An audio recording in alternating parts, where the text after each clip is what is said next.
There are two kinds of gods in the Shinobi world. The ones who destroy everything in the name of peace, and the ones who destroy your entire belief system with one speech. Pain tried to be the first kind. Naruto somehow became the second. Konoha didn't just get attacked, it got humbled. Buildings crumbled like breadsticks, and Pain stood in the middle of it all like a divine Wi-Fi router broadcasting despair. He didn't come for war. He came to prove a point. This is peace through pain. Yeah, sure, Nagato, nothing says peace like body slamming an entire city block. Then, like a cinematic plot twist, Naruto descends from the sky on a giant toad. Cape fluttering, theme song practically screaming, main character energy. The kid everyone laughed at in class just showed up looking like the prophecy itself. Let's rewind to the day Pain decided to become a natural disaster with a god complex. Konoha was just vibing. Kids training, ninjas sipping tea, and then boom! The village gets deleted faster than your browser history. A man with piercings, purple eyes, and zero chill floats over the ruins like he's auditioning for Wrath of Heaven. Live action. He doesn't even walk, he levitates. When you don't pay rent on gravity, that's power. Pain's motto? Feel pain. No pain. Accept pain. Bro, we get it, you need therapy, not world domination. But in all fairness, Pain isn't crazy, he's consistent. His whole philosophy is built around the idea that peace only comes when everyone suffers equally. That's darkly logical. He thinks understanding pain makes you less likely to cause it. Except, irony check, he causes a lot of it trying to teach that lesson. That's like burning a library to encourage people to read more. Then our boy Naruto shows up. Not quietly, not strategically. He parachutes in on a giant toad, like a mythological delivery of chaos and optimism. The camera could have panned to anyone else and you'd still know. That's the main character energy. It's not just an entrance. It's a thesis statement. Hope landed. The contrast couldn't be sharper. Pain's calm, divine, emotionless. Naruto's loud, orange, stubborn. It's logic versus heart, doctrine versus empathy. Now, Detective Lens on Pain's system, the Six Paths, is a distributed intelligence network. 6 bodies, 1 mind.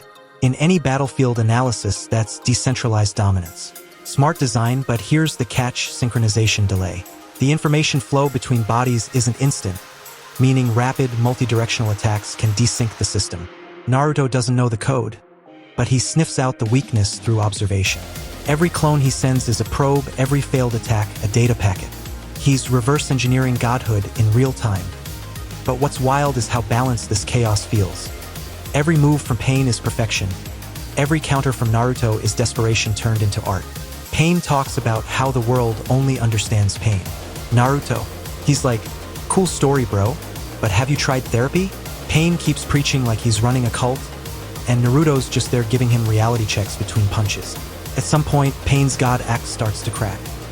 Sherlock deduction number 1. Timing exposes gods.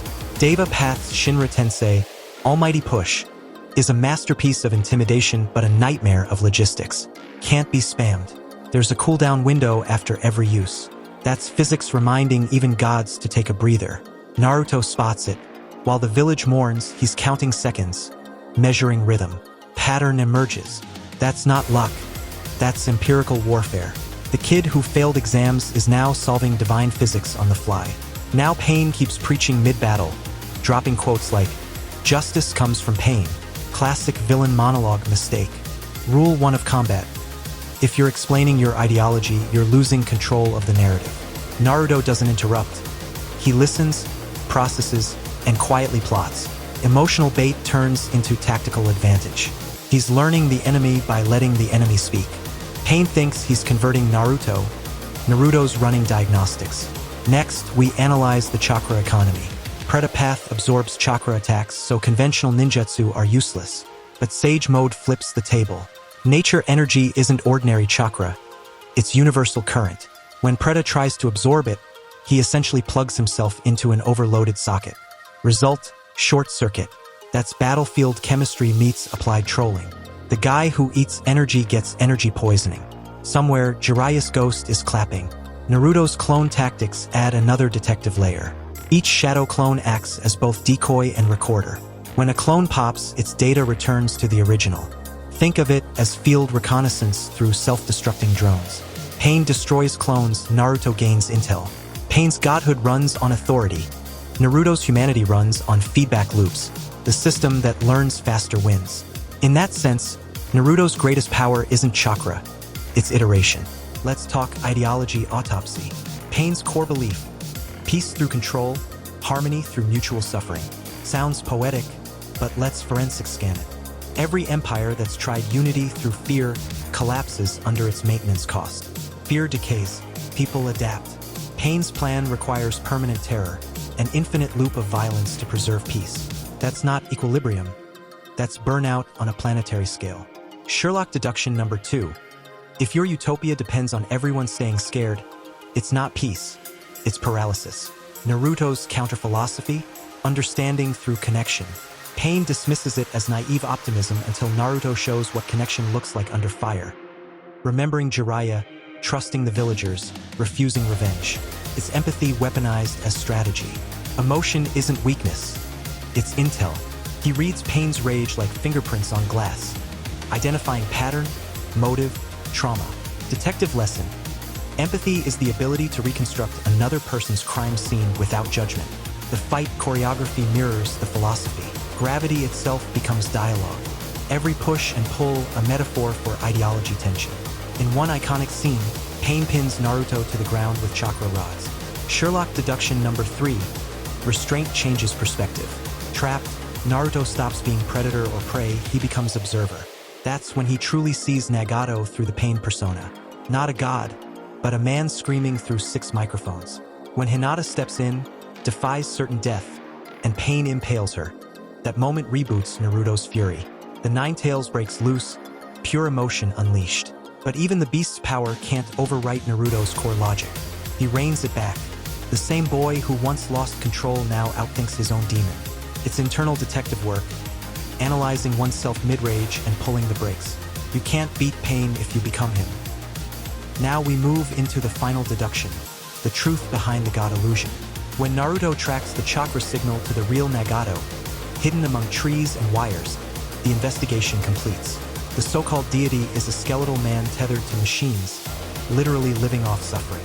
Every push, every destruction, came from someone who couldn't stand his own helplessness. The god was just grief with good branding. Their conversation isn't an interrogation. It's therapy disguised as diplomacy. Naruto's not trying to win anymore.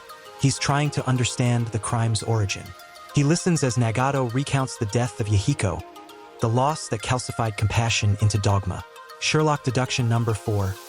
The motive behind cruelty is often misplaced protection. Nagato wanted to end pain by monopolizing it, to make himself the single vessel of suffering. But that centralization fails. Pain shared artificially isn't empathy, it's control. Naruto answers with something no jutsu could deliver: the promise to continue Jiraiya's dream without hatred. That's the exact inverse of Pain's plan. It's chaos without malice, freedom with accountability. Nagato, confronted with logic and compassion that withstands despair, finally collapses his equation. The man who killed countless people resurrects them all. The cost is his life. The deduction is complete. Redemption equals understanding minus ego. Humor break before tears. Naruto didn't just beat a god. He patched the system. Pain.exe crashed. Empathy 2.0 uploaded. Moral antivirus activated. The village respawns. Villagers gasp. And somewhere Kakashi blinks like, "Wait, I'm alive again?" You can almost hear the error message. Divine authority has stopped responding. Sherlock case file closed. And that's it, detectives. The mystery of Pain. Solved, dissected, and emotionally roasted. A man who called himself a god. Defeated by a ninja with zero chill and maximum heart. If irony had a chakra form, it'd be Sage Mode. But hey, don't scroll yet. You just watched a ramen-loving dropout outsmart a philosopher of destruction. That deserves some respect, right? So hit that like button like you're casting Rasengan on the algorithm. It helps this channel stay alive longer than Pain's monologue. Now, share this with your squad. The one who still argues Pain did nothing wrong. Let them watch this and suffer the truth. Send it to your anime-obsessed cousin, your ex who quotes villains, and anyone who needs a little emotional damage with a side of enlightenment. And if you want more deep, chaotic, and slightly unhinged anime breakdowns, where we mix comedy, facts, and the kind of detective logic Sherlock would respect, subscribe. Join the squad, because next time, We're cracking open another fight that'll make you question reality and your favorite character's life choices. Stay tuned, stay curious, and remember, peace may start with pain, but it ends with perspective. See you in the next case file.